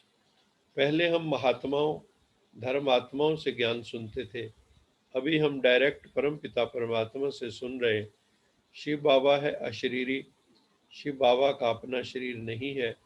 उसकी याद में मंदिरों में शिवलिंग बनाकर पूजा करते हैं, रुद्राभिषेक करते हैं। वही हमें पतित से पावन बनाते हैं, सुख शांति का वर्षा देते हैं। शिव बाबा बहुत ही प्यारा है, बहुत ही लवली है। He is loveliest. उसके जैसा प्यारा कोई नहीं, परमात्मा जैसा। वो प्यार का सागर है। तू प्यार का सागर है, तेरी एक बूंद के प्यासे हम सभी उसे बहुत प्यार से याद करते हैं। याद से ही विकर्म विनाश होते हैं। प्रभु की याद से जो हमने पाप किए हैं, विकर्म किए हैं, वो विनाश होते हैं और फिर आत्मा जैसे शुद्ध सोना बन जाती है, कुंदन बन जाती है, खोट निकल जाती है। वही परमात्मा ही हेवन की स्थापना करते हैं इसी धरती के ऊपर। गरुड़ पुराण में दिखाते हैं कि गऊ की पूंछ पकड़कर वह तरनी पार कर जाते हैं। दुनिया में भी कहते हैं, अगर आप कहो किसी को कि पूजा पाठ करने वाले हैं, तो लोग कहते हैं हम तो आपकी पूंछ पकड़ के ही पार हो जाएंगे। जो भी तपस्या साधना कर रहे हैं, तो लोग कहते हैं हम तो आपकी पूंछ ही पकड़ के पार हो जाएंगे। पूंछ पकड़ना अर्थात क्या है? फॉलो करना। जो परम पिता परमात्मा हमें ज्ञान सुना रहे हैं, उसको फॉलो करना, उसको अपनी जिंदगी में लाना। ज्ञान को फॉलो किए बिना इस भवसागर से, वैतरणी से हम पार नहीं निकल सकते। ये विषय वितरणी नदी है, विषय विकारों की नदी में सब डूब रहे हैं। शिव बाबा कहते हैं, मुझे फॉलो करो तो तुम्हें साथ ले जाऊंगा। कहाँ? परम धाम, शांति धाम, अपने घर वापस। Sweet silence home. पवित्र बनने बगैर घर वापस नहीं जा सकते। लेकिन एक शर्त है कि चुनरी में जो दाग लगा है वो छुड़ाना होगा, और उसके लिए हमें ज्ञान योग का जो डिटर्जेंट वो यूज करना होगा। वो दाग छूटेगा तो घर वापस लौट सकेंगे, नहीं तो कहेंगे लागा चुनरी में दाग, घर जाऊं कैसे, मुंह कैसे दिखाऊं जाके अपने बाबुल को। तो वो दाग छुड़ाना है ज्ञान योग से। पवित्र बनने बिगर घर नहीं जा सकते। पवित्र बनेंगे मेरी याद से, ज्ञान से, योग से। दिल से कहो मेरा बाबा। जब भी कोई भी समस्या आए जिंदगी में, दिल से बाबा को याद करो। मेरा बाबा, प्यारा बाबा, लवली बाबा, भाग्य विधाता बाबा। उसको जितना दिल से याद करोगे, दिल से आवाज निकलनी चाहिए, बाबा आ जाओ। करके तो देखो, वो हाजिर हो जाता है। हाजरा हजूर, जाहिरा जहूर। तो सब आत्माएं, सब समस्याएं शांत होकर कमल पुष्प समान चीयरफुल अवस्था हो जाएगी। फिर हमारा मूड ऑफ नहीं होगा कभी। हमारा मूड हमेशा चीयरफुल मूड। कैसा मूड होना चाहिए हमारा? हर समय we should always be cheerful. कभी भी हम जो है रोते हुए नजर ना आए। रोना कभी नहीं रोना, चाहे टूट जाए सपना सुलोना। कभी रोना नहीं है, बाबा की तरफ से बहुत मना है। बच्चे कभी भी रोना नहीं है, क्योंकि we are strong personality. Strong personality कभी रोते नहीं है। वो सिचुएशन को समझते हैं, सिचुएशन हैंडलिंग जानते हैं, ह्यूमन हैंडलिंग जानते हैं। तो इसलिए we should always be in cheerful mood. पवित्रता की धारणा से महान आत्मा बन जाए। महान कौन? ग्रेट कौन? जो पवित्र है, जिसके मन में पवित्र थॉट्स है, जिसकी वाणी पवित्र है, जिसके कर्म पवित्र है, वही महान है।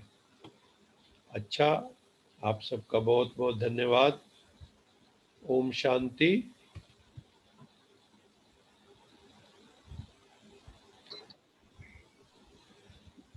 कल हम इसको पूर्ण कर देंगे। इसमें 4-5 स्लाइड बची हुई हैं। हमें अपनी पर्सनैलिटी को बहुत बढ़िया ऐसी पर्सनैलिटी बनाएं कि भगवान को भी पसंद आ जाए कि वाह मेरे बच्चे वाह। भगवान भी कहे जैसे हम कहते हैं बाबा वाह, बाबा वाह, वो कहे वाह मेरे बच्चे वाह। ऐसी हमें अपनी पर्सनैलिटी बनानी है। सबको सुख देना है, सारी दुनिया को सुख देना है। नानक नाम चढ़दी कला, तेरे पाने सरबत का भला। सबका भला हो, यही भाव हमें निरंतर रखना है। आप सबका बहुत बहुत धन्यवाद। आप सबने बहुत प्यार से सुना। मैं आप सबको दिल से नमस्कार करता हूँ, ओम शांति कहता हूँ। अभी किसी का कोई प्रश्न हो, हम प्रश्न ले सकते हैं। ओम शांति सर। ओम शांति जी। सर एक प्रश्न पूछना है। जी सर जैसे आपने अपनी पिछली क्लासेस में बताया कि हमें स्ट्रॉन्ग बनना है और पॉजिटिव रहना है, तो ओवरऑल पर्सनालिटी डेवलपमेंट में एक क्वालिटी आने से क्या बाकी क्वालिटीज भी अपने आप डेवलप होती हैं साथ साथ? वैसे तो मैंने काफ़ी क्वालिटीज़ बताई हैं पर्सनैलिटी डेवलपमेंट के अंदर, लेकिन फिर भी एक चीज़ आप समझ लीजिए कि जैसे एक विकार आने से बाकी विकार आ जाते हैं, इसी तरह से एक गुण पे अगर आप काम करना शुरू करेंगे, मान लो सिर्फ आपने एक ही गुण पकड़ा, मुझे शांत रहना है, कुछ भी हो जाए, मुझे हर हाल में अपनी शांति, मेंटल पीस बना के रखनी। मान लो आपने ये एक अपने साथ सेल्फ कमिटमेंट की कि I will remain cool under all sets of circumstances, कोई भी परिस्थिति आए मुझे शांत रहना। आपने मान लो अपने साथ प्रतिज्ञा की, तो आप देखना कुछ दिनों के बाद आपका जैसे क्रोध तो शांत हो ही जाएगा, हर प्रकार की उत्तेजना खत्म हो जाएगी, मन आपका रेस्ट में चला गया, एनर्जी कंजर्व हो गई, तो क्या होगा, बाकी गुण अपने आप आने शुरू हो जाएंगे। आप कुछ दिनों बाद देखोगे शांत स्वरूप के साथ आप आनंद स्वरूप भी हो गए, आप में प्रेम भी जागृत होने लगा है। क्योंकि क्या है कि रावण के जो रिश्तेदार हैं उनकी आपस में दोस्ती है, और जो राम के रिश्तेदार हैं उनकी भी आपस में दोस्ती है। मतलब गुणों की आपस में दोस्ती है, अवगुणों की आपस में दोस्ती है। एक अवगुण आएगा तो अनेक अवगुण आ जाएंगे, एक गुण आएगा तो अनेक गुण आ जाएंगे। और हम यहाँ तो कई गुणों की बात कर रहे हैं, अगर वो सारे गुण आ जाएंगे तो बाकी जो बचे हुए हैं वो भी आ जाएंगे। थैंक यू सर, और समझ आ गया अच्छे से सर। इसमें कोई क्लैरिफिकेशन? नहीं सर, समझ आ गया। Thank you so much sir. Thank you, thank you.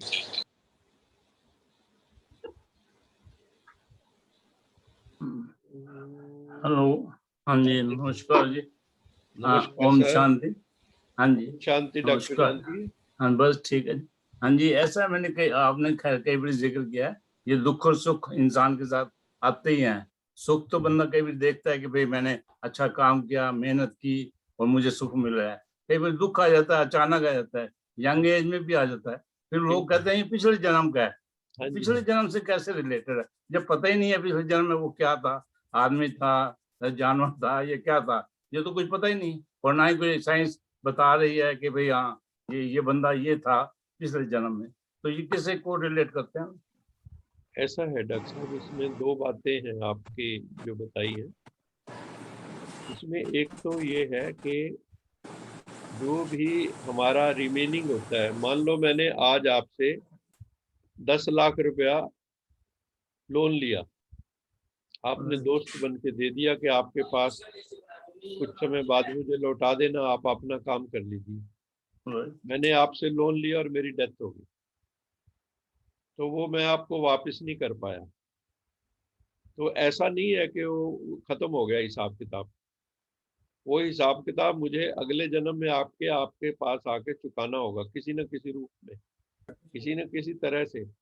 ऐसे कई लोग जो हैं वो गलत काम या अच्छे काम हम लोग करते रहते हैं, तो उसका कहीं ना कहीं फल जो है वो ऐसा नहीं है कि जो हमने कर लिया सारा का सारा इसी जन्म में भुगत लिया।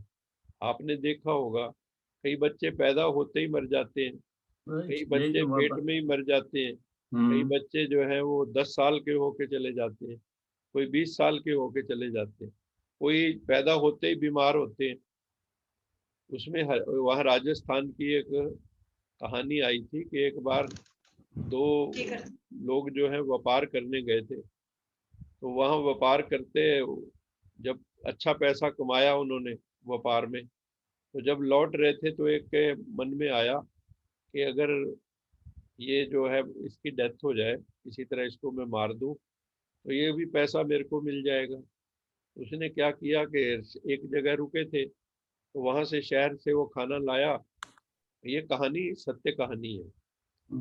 खाना लाया तो उसने जो है उसमें जो है मिला दिया जहर वगैरह कुछ, और वो खा के वहां मर गया। तो उसने आके वो सारी बात बताई कि ऐसे ऐसे उसको कुछ हो गया था, बीमार हो गया था, मतलब समथिंग लाइक दैट, कि हो गया। लेकिन कुछ समय बाद, क्योंकि अभी ये यंग थे, तो वो आके उसने, उसके घर एक बेटा पैदा हुआ। जब से बेटा पैदा हुआ, पैदा होते ही बीमार रहा, कई साल तक वो बच्चा रहा, लाखों रुपया उसके ऊपर खर्च हो गए। और एक दिन जो है कहते हैं कि उस बच्चे ने अपने फादर को देखते हुए कहा, फादर को, कि क्या आपने मुझे पहचाना? तो वो देखे, क्या अभी तुम मेरे बेटे हो, इसमें पहचानना क्या है? कहता है मैं तेरा वही पार्टनर हूँ, अभी मतलब उम्र छोटी थी और मेरा तेरे से आज हिसाब पूरा हो गया, मैं इसीलिए तेरे पास आया था, अब मैं जा रहा हूँ। और उसके बाद उसकी मृत्यु हो जाती उस बच्चे की। तो उस बच्चे के जाने का दुख उस फादर को कितना हुआ होगा, नंबर एक। दूसरा जो है, उसका जो पैसा उसने लिया था वो भी जो सारा उसको चुकाना पड़ा। तो ये कहानियां हमें जो इस तरह की हैं, और आजकल तो फिर और भी टेक्निक्स आ गई हैं, पास्ट नहीं लाइफ तो रिग्रेशन। आजकल जो है आपको पिछले जन्म में ले जाते हैं, और इसके ऊपर मैनी लाइव्स मैनी मास्टर एक किताब भी है, जिसमें उसने कई 80 से ज्यादा जन्मों की बात की हुई है। इंग्लिश में किताब है, शायद मेरे पास भी है। तो उसमें यही दिखाया है कि वैसे उसमें जैसे हम लोग तो कहते हैं ना 84 लाख योनियों में चला गया, तो 84 लाख योनियों की बात है। आज विज्ञान ने ये भी कह दिया कि 84 लाख से ज्यादा बायोडाइवर्सिटी है, species are more than 84 lakh, करोड़ों में है। तो वो 84 लाख भी सस्टेन नहीं करता है। दूसरा, शिव बाबा ने आके हमें और क्लैरिफिकेशन दिया है। उन्होंने कहा है कि बच्चे, तुम्हारी हिस्ट्री आपने असल में कोर्स नहीं किया, नहीं तो ये सारी बातें हमने की थी। उसमें क्या है कि हमारे जो है मनुष्य जो है, मनुष्य में, कुत्ता कुत्ते में, बिल्ली बिल्ली में, जैसे जो बीज होता है उसको जब भी बोओगे तो उस बीज से वही जो है वो पैदा होगा। आम को जब भी बोओगे तो आम ही पैदा होगा। ऐसे जो ह्यूमन की सोल है उसमें ह्यूमन टेंडेंसीज हैं। आपका सारा लेन देन किन से है? हम सबका लेन देन सारा किससे है? मनुष्यों का मनुष्यों से है ज्यादातर। तो उससे क्या होता है कि जो सीड है वैसा ही फल होता है, और हम लोगों का लेन देन सारा जिनसे है, उन्हीं से हम हिसाब किताब लेने आएंगे, उन्हीं से हमारा हिसाब किताब बना है। और आज विज्ञान ने तो ये सिद्ध ही कर दिया है, यूरोपियन कंट्रीज में जहाँ पास्ट लाइफ रिग्रेशन एक रियलिटी बन गई है। भारत में भी हैदराबाद में डॉक्टर न्यूटन है, वो पास्ट लाइफ में लेके जाते हैं। हमारे बहुत से जानकार पास्ट लाइफ में गए हैं, and they could solve their problems going to past life. तो उसमें किसी ने अभी तक मुझे ये नहीं बताया कि मैं बंदर था, मैं कुत्ता था। जो 84 लाख योनियां है ना डॉक्टर साहब, राइट राइट, वही तो मैं कह रहा हूँ ना। उसमें जो 84 लाख योनियां है, उसमें ये जो वृक्ष है, ये वृक्ष भी राइट, योनि है। वो ये उसी जो में घास आते है, हैं। ये घास भी राइट, योनि है। ये सब में जीवन है। जो गाजर मूली खा रहे हैं हम, ये वो भी भी एक योनि है उसमें। राइट। तो क्या हमें लगता है कि हम कभी गाजर मूली रहे थे? हम कभी घास रहे थे? कभी वृक्ष रहे थे? तो ये सारी जो चीजें है ना, अभी शिव बाबा ने आके काफी चीजें हमें क्लैरिफाई कर दी है। लेकिन कर्म का सिद्धांत हमें छोड़ता नहीं है। राइट, ये there are inexorable laws of karma, उससे आपको छुटकारा नहीं है। Once you have done something wrong, आपको वो भुगतना पड़ेगा। उसके लिए सिर्फ एक ही छूट है, वो छूट है या तो आप भोगो, एक तो है कि भोगना पड़ेगा, या फिर क्या है कि योग से काटो। भोग और योग दो तरीके हैं, या तो भोग लो या फिर परम पिता परमात्मा को याद करो, क्षमा मांग लो, सच्चे दिल से पश्चाताप कर लो, और उसको फिर दोबारा रिपीट ना करो अपनी जिंदगी में कभी भी, तब जाके हमें छुटकारा मिलता है, otherwise no. Thank you. Right, thank you doctor साहब, इस विषय पर कभी आप पूरा एक लेक्चर दीजिए। एक्चुअली ये जो डॉक्टर गांधी ने बात कही है ना, जिसको हम प्रबोध कर्म कहते हैं, क्रियान्वित कर्म कहते हैं, पिछले जन्म के कर्म हमारे साथ कैसे आते हैं, ऊपर पूरा ना लॉ ऑफ कर्म के ऊपर, और उसमें प्रारब्ध कर्म, संचित कर्म, क्रियमान, वही क्या है, वो ऊपर एक पूरा कोई जीन्स आइसोलेट नहीं हुआ जिससे पता लग जाए ये व्हाट ही वाज लास्ट। ऐसा करना चाहिए, जो डीएनए टेस्ट करते हैं पेरेंट्स का पता लग जाता है, ये भी पता लगना चाहिए कोई तो जीन होगा जिससे पता लग जाए he was such and such person, where he was. नहीं, ऐसा आज तक नहीं हो सका है। कर सकते हो, रिसर्च है इसमें, क्या R&D है।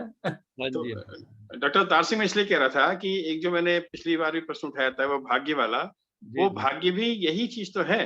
पिछले जन्म के जो प्रबोध कर्म है उनमें से कुछ कर्म को हमें भगवान जन्म देता है कि तुम ये लेकर के इस योनि में जाओ, तो वही भाग्य है आपका। और क्या है जो आप लेकर के आए पिछले कर्म, वही जो क्यूमुलेटिव रिमेनिंग एक्शन। हाँ बिल्कुल सर, एक फॉलो अप एक बार करिए आप पूरा ऊपर। मैं ना कर्म के सिद्धांत के ऊपर, ये बहुत ही टिकलिश टॉपिक है, और इसमें बल्कि शास्त्रों में भी मैंने जो अध्ययन किया है, गीता में तो बिल्कुल क्लियर लिख दिया, गहना कर्मणो गति। हे अर्जुन, ये कर्म की गति बहुत गहन है, बड़े बड़े ऋषि मुनि भी सब इसके अधीन है, कोई जो है इससे परे नहीं है, सब इसके अधीन हो जाते हैं। इसको पार करना, इस कर्म गति को, साधारण काम नहीं है। लेकिन ठीक है डॉक्टर साहब, आपने मुझे कहा, मैं ये टॉपिक जरूर लूंगा और हम सब मिलके इसका समाधान करेंगे। सर, एक क्वेश्चन पूछ लूं छोटा सा इसके ऊपर, अगर 2 मिनट दे तो जैसे आपने कहा ना प्रारब्ध है जिसका, जो उसके लिए कई लोग सोल्यूशन ढूंढते हैं, कोई एस्ट्रोलॉजर के पास जाता है कि मैं क्या करूं कि मेरी प्रॉब्लम हट जाए। तो जब ऐसी सिचुएशंस आती हैं तो ऐसे जाना चाहिए कि बियर कर ले, भगवान का नाम लेना चाहिए?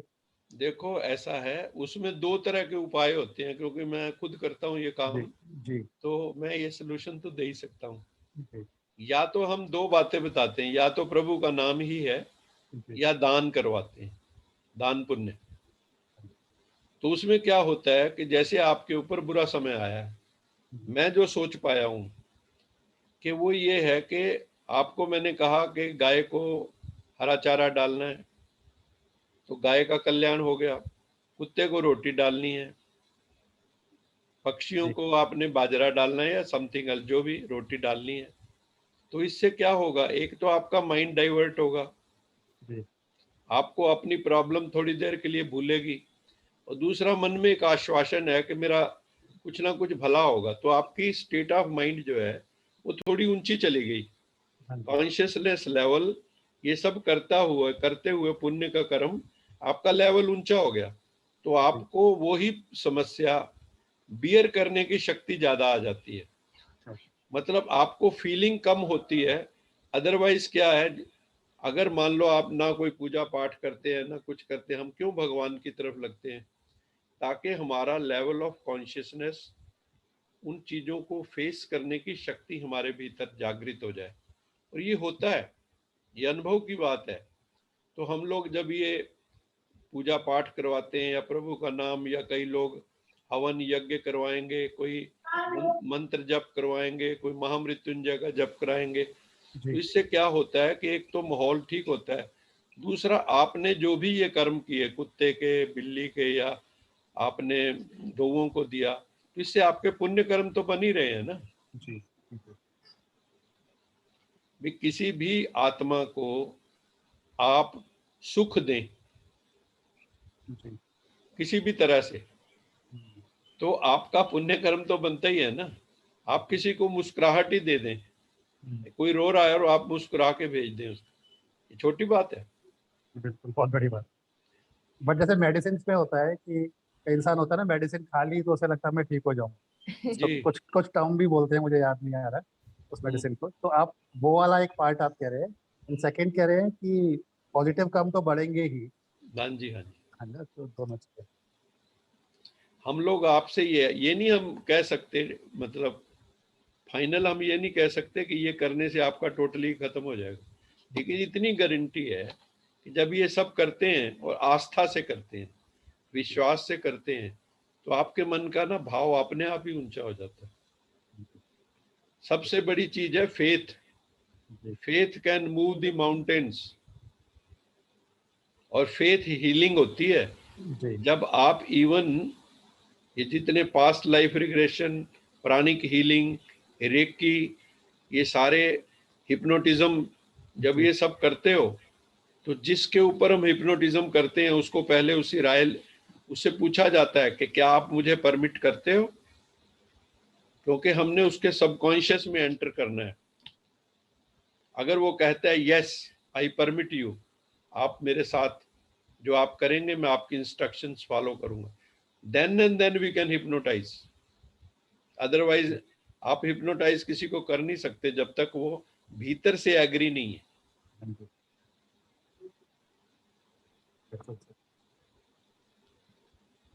डॉक्टर साहब, मैं PS अरोड़ा बोल रहा हूँ दिल्ली से। हाँ जी सर।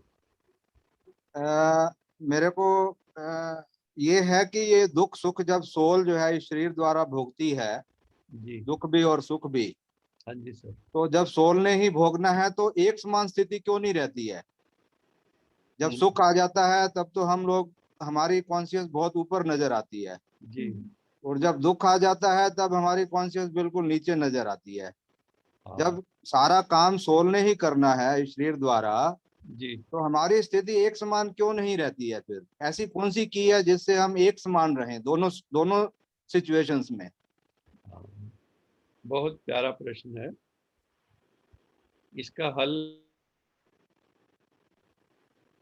वो क्या है कि वो सब ये कहते हैं कि हमें ऐसी स्टेट ऑफ माइंड में पहुंचना है जहां सुख दुख समान हो जाए, जहां सिद्धि असिद्धि समान हो जाए। गीता में है ना, योगस्थ कुरु कर्माणि, योग में स्थित हो जाओ। वो तब होगा when you are at a higher level of consciousness, जब आप चेतना के पराकाष्ठा पे हैं, चेतना के शिखर पर हैं। हम क्या कर रहे हैं इन दिनों में भी, हम क्या कर रहे हैं, ये सारा प्रयास किस बात का है? To improve our consciousness. अब हम बॉडी कॉन्शियस से सोल कॉन्शियस में जाए, सोल कॉन्शियस से गॉड कॉन्शियस में जाए तो क्या होगा, हमारी चेतना ऊंची हो जाएगी और हमारे में हमें दुख भी जो है ना, दुख नहीं लगेगा। तो दुख में भी, जो नर दुख में दुख नहीं माने, गुरबाणी में भी है कि दुख के अंदर भी जो दुख का बोध है वो धीरे धीरे समाप्त हो जाता है। उन लोगों को शास्त्रों में ब्रह्म ज्ञानी कह दिया गया। ऐसे बहुत से लोग हैं जिन्होंने अपनी सर्जरी विदाउट करते हैं ना, सुन्न करके, एनेस्थीसिया देके। एक अपने पौड़ी गढ़वाल के पहले वो होते थे, राजा होते थे, वो श्रीमद् भगवत गीता जब पढ़ते थे तो इतने एब्जॉर्ब हो जाते थे उसमें, तो उनको अपने शरीर का बोध ही खत्म हो जाता। तो उनको एक बार कुछ हुआ तो डॉक्टर ने कहा जी हमें बेहोश करना पड़ेगा, ये वो। उसने कहा मुझे गीता दे दो, आई विल रीड दैट, आपने जो करना करना। तो इस तरह से दुख के समय भी उनको दुख की अनुभूति नहीं हुई, और चेतना के जब हम ऐसे ऊंचे स्तर पे पहुंच जाते हैं तो दुख सुख समान होने लगते हैं। और यही ड्युअलिटी जिसको हम रोज गीता में भी बोलते हैं, मान अपमान, निंदा स्तुति, लाभ हानि, जय पराजय, दुख सुख, इस ड्युअलिटी में हम अतीत हो जाए। इसे द्वंद्वातीत का है शब्द। वो द्वंद्वातीत होने के लिए ही सारी साधनाएं, सारी तपस्याएं हैं। अदरवाइज तो सिंपल सी बात है, किसी ने दुख आया रो लिया, सुख आया हंस लिया, इसमें कोई दिक्कत ही नहीं है। लेकिन वो कहते हैं कि सारे, पहली बात तो दुख आया क्यों। हम दुख में कहते हैं ना, पहले तो दुख आया क्यों, हमें ये समझना होगा ना, हम दुख आने क्यों दें। हमने भूलें की हैं, अगर हमें देखो, आज भी मैं कई बार चाहता हूं कि जो हमारा यूथ है वो इस विज्ञान को समझे, अध्यात्म विज्ञान को, ये स्पिरिचुअल साइंस को समझे। तो उसमें क्या है कि वो बहुत सी गलतियों से बच जाएगा, और जब बहुत सी गलतियों से बच जाएगा तो उसको दुख मिनिमाइज हो जाएगा। लेकिन कई बार क्या है कि हम लोगों को यही नहीं पता कि दुख आ क्यों रहा है। हमने सारे काम तो सुख के लिए किए, गुरबाणी में भी है, जतन बहुत सुख के कियो, दुख के कियो ना कोई। कि सारे यतन तो सुख के थे, फिर दुख आया क्यों? क्योंकि हमने जो कर्म किए वो डिफेक्टिव थे, वो पूर्णतया परफेक्ट कर्म नहीं थे, उसमें कहीं ना कहीं डेफिशिएंसी थी। हमने समझा वो राइट है, लेकिन वो राइट नहीं था, इसलिए दुख आया। अगर हम इस चीज को समझ लें कि दुख आता क्यों है, हम वो आने ही ना दें, तो हमारी हर वक्त मनोदशा एक अच्छी दशा बनी रहेगी। आज हमें मान लो रोग आता है, शोक आता है, जवानी में जवान बेटा मर जाता है आपका, किसी का के साथ पत्नी विधवा हो जाती है यंग एज में, आप सोचो कितनी बड़ी ये दुख की घटनाएं हैं। और फिर भी हम लोग जो है उसको समझते नहीं है कि ये क्यों हुआ हमारे साथ। ये किसी ना किसी पाप का फल ही तो है। रामचरितमानस में भी क्या लिखा है, करहि पाप पावहि दुख, करहि पाप पावहि दुख। पाप करते हैं तो दुख आता है, लेकिन अगर हम पाप और पुण्य को समझ ले अच्छे तरह से, कर्म का सिद्धांत समझ ले अच्छी तरह से, तो हमारे जीवन में दुख आएंगे नहीं। पहली बात तो यही है। तो हमें इस चीज को समझ लेना चाहिए कि हमें दुखों से कैसे बचना है। फिर दुख आए तो दुख में भी सुख का अनुभव कैसे करें। देखो, एक योगी की डेफिनेशन क्या है? योगी का मतलब है जो प्रतिकूल परिस्थितियों में भी अनुकूल अनुभव करता है। आम आदमी की जो दशा है वो क्या है कि सुख में सुखी फील करता है, दुख में दुखी फील करता है आम आदमी। जब परिस्थिति आएगी तो दुख में दुखी हो जाएगा, सुख में सुखी हो जाएगा। लेकिन योगी क्या है, वो दुख में भी अनुकूलता अनुभव करता है। क्यों करता है? क्योंकि उसका शक्ति जो क्षेत्र है, उसकी जो शक्ति इतनी बढ़ गई है, उसका लेवल ऑफ कॉन्शियसनेस हाई हो गया। जैसे आप किसी चीज को जहाज से नीचे देखें या 7वीं मंजिल से नीचे देखें तो आपको छोटी सी नजर आएगी वही चीज, और जब आप नीचे आके देखते हैं वो बहुत बड़ी चीज है। ऐसे ही जिनकी स्थिति ऊंची हो जाती, मेंटल स्टेट, स्पिरिचुअल स्टेट, तो उनको फिर दुख नहीं लगता। हम लोग क्या है कि हम लोगों का प्रश्न वास्तव में ये है, हम सुख के लिए कुछ नहीं कहते कि हम दुख में दुखी क्यों हो रहे हैं। उस दुख में दुखी हम इसलिए हो रहे हैं क्योंकि हमने पहले इस तरह के कर्म किए हैं, और दूसरा हमने अभी भी वो साधना तपस्या नहीं की है जहां पर हम इम्यूनिटी डेवलप कर लें। जैसे हमने अब वैक्सीनेशन लगवा लिया कोविशील्ड, तो अभी मान लो कोरोना आता भी है तो हमें कुछ नहीं कहेगा, ये चलो अनुमान है या हम सोचते हैं, एक्सपेक्टेशन है। तो ऐसे ही अगर हमारे भीतर स्पिरिचुअल इम्यूनिटी डेवलप हो जाए तो हमें ये दुख नहीं लगेगा फिर। तो डॉक्टर साहब ये हुआ कि अपने स्पिरिचुअलिटी को हाई लेवल तक पहुंचाना है। ठीक है, दैट इज द मेन की। थोड़ा सा बिल्कुल ठीक समझे हो, बहुत सही समझे। थैंक यू डॉक्टर साहब। मेरे ख्याल समय काफी हो गया है, बहुत अच्छा लगा, इतना सुंदर डिस्कशन हुआ। ऐसे रोज हो तो कितना अच्छा लगे। तो आप सबका जिन्होंने भी पार्टिसिपेट किया और जिन्होंने अभी तक भी, मैं देख रहा हूँ 33 लोग तो अभी भी जुड़े हैं। लोग नहीं मतलब इनके साथ एक एक दो दो लोग बैठे हैं, कई फैमिलीज भी बैठी हुई हैं, हमारे पास फोन आते रहते हैं। तो आप सबका बहुत बहुत धन्यवाद। डॉक्टर गांधी का धन्यवाद, डॉक्टर आरजे शर्मा का धन्यवाद, डॉक्टर अंकिता ने प्रश्न पहला पूछा था उनका धन्यवाद, कपिल जी का धन्यवाद, सरोज खुराना जी का धन्यवाद, और जितने भी भाई बहन बैठे हैं, राकेश जी फ्रॉम कनाडा, उन सब का धन्यवाद। और जो भी हमारे देश से विभिन्न स्टेटों से जुड़े हुए उनका भी बहुत बहुत धन्यवाद। आप सबको मैं नमन करता हूँ। 3 बार हम सब करेंगे। लोका समस्ता सुखिनो भवन्तु, लोका समस्ता सुखिनो भवन्तु, लोका समस्ता सुखिनो भवन्तु।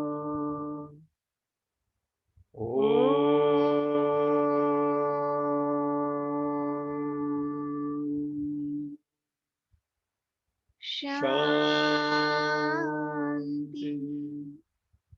शांति